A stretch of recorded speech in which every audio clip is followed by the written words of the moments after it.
What if the next US military strike on Iran doesn't go the way the last one did?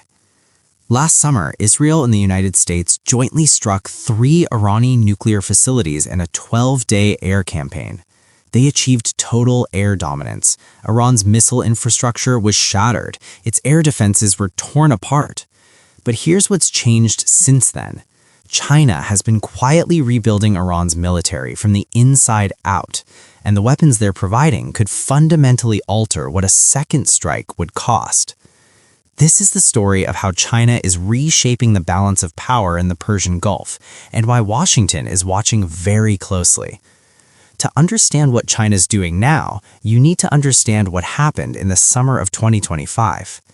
In a 12-day operation, Israeli forces, flying alongside American warplanes and with direct U.S. participation, struck Iran's nuclear sites with devastating precision.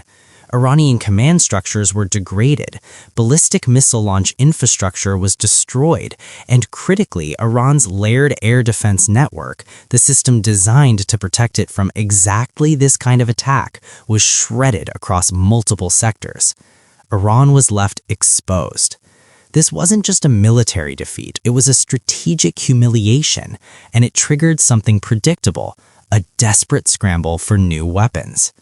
Russia stepped in with man-portable air defense systems, the Verba MPAD. But Russia is bogged down in Ukraine. Its production lines are stretched. It couldn't offer Iran the scale or speed it needed. That left one obvious partner: China. According to an exclusive investigation citing 3 officials with direct knowledge, including Arab officials and a regional intelligence source, Beijing has already transferred 2 categories of weapons to Tehran. The first, loitering munitions, Kamikaze drones. These are not your standard surveillance UAVs. These are weapons designed to circle over a battlefield, identify a target, and dive into it like a guided missile. Iran actually pioneered the low-cost version of this technology, but now they're importing finished Chinese systems, which tells you something.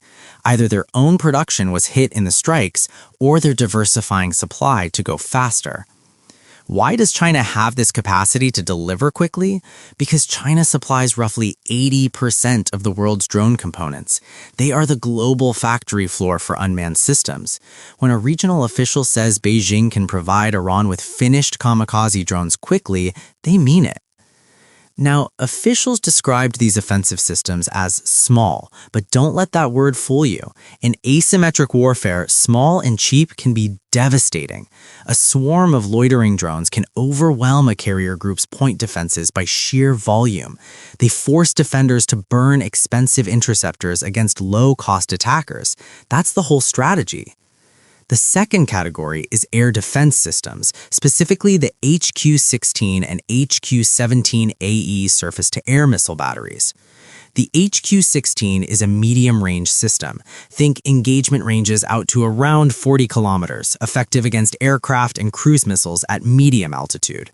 The HQ-17AE is its short-range counterpart, fast-reacting, mobile, designed to kill low-flying threats like drones and helicopters, the exact vulnerability that was exploited in the June strikes. Together, these 2 systems start rebuilding what Iran lost, a tiered defensive grid. Short-range systems protect critical sites, medium-range batteries extend coverage over strategic corridors. It's not as good as what Iran had before, but it raises the price of any follow-on attack. And here's the kicker. These aren't symbolic transfers. Intelligence suggests deliveries have been ongoing since the summer. This is a sustained logistics pipeline. Beijing is committed. Now, you might be asking, how does a heavily sanctioned country pay for advanced Chinese weapon systems? Oil. Nearly 90% of Iran's crude oil exports flow to China, and according to reporting on these transactions, payments for the surface-to-air missile batteries are being made in oil shipments. No dollars, no SWIFT transfers, no conventional banking. This is a sanctions-proof economic model. China gets deeply discounted Iranian crude, Iran gets weapons. Washington's financial pressure tools are bypassed entirely. It also means this relationship isn't just military, it's structural. Iran and China are bound together by an energy-military nexus that makes Beijing's support for Tehran more durable than any formal treaty. What's already been delivered is significant. What's still on the table is potentially game-changing. Two systems are reportedly under active negotiation. The first is the CM-302 anti-ship cruise missile, an export version of China's YJ-12. Range approximately 290 kilometers. Terminal velocity supersonic. What that means in practice is that by the time a ship's defense system detects it, reaction time is compressed to almost nothing. If Iran gets these and deploys them on coastal batteries or naval vessels, they extend their anti-access zone across the Persian Gulf, including the Strait of Hormuz. That matters enormously because roughly 20% of the world's oil transits that choke point. Any threat to that corridor is a threat to the global economy. U.S. carrier strike groups in the region would have to factor in sea-skimming supersonic missiles capable of overwhelming layered naval defenses. That changes operational planning fundamentally. Negotiations over the CM-302 apparently started 2 years ago, but intensified sharply after the June 2025 strikes. Perceived vulnerability accelerated urgency. No confirmed contract yet, but the momentum is real. The second system under discussion is in a different category entirely, the DF-17 Hypersonic Glide Vehicle. Hypersonic means Mach 5 and above, 5 times the speed of sound. But speed is only part of it. What makes hypersonic glide vehicles so threatening is their maneuverability. Unlike a ballistic missile, which follows a predictable arc, a hypersonic glider can change course mid-flight. Traditional missile defense systems are designed around predictable trajectories. The DF-17 breaks those assumptions. A regional intelligence official put it plainly. Although Iran already has ballistic missiles with similar ranges, the DF-17 has better maneuverability, meaning it can evade the very air defense systems designed to stop it. This is still in the discussion phase, no finalized transfer, and even if a deal were signed tomorrow, the training, integration, and infrastructure required would take years. But the fact that these conversations are happening at all sends a message to Washington, to Riyadh, and to Tel Aviv. China isn't doing this out of charity. There's a cold strategic logic here. By rebuilding Iran's military, Beijing is raising the cost of any U.S. strike on Tehran. A more defended Iran is a harder target. A harder target makes Washington think twice. And every time Washington thinks twice in the Middle East, China gains room to maneuver elsewhere, in the South China Sea, in Taiwan, in the global technology race. There's also the signaling dimension. China is reportedly informing certain Arab governments, in general terms, about these deliveries. That's deliberate. It's designed to shape perceptions. We are behind Iran. Factor that into your calculations. This is deterrence by proxy. No Chinese soldiers deployed, no Chinese ships in the Gulf, but Beijing's fingerprints are on the weapons that would complicate any American operation. The timing matters enormously.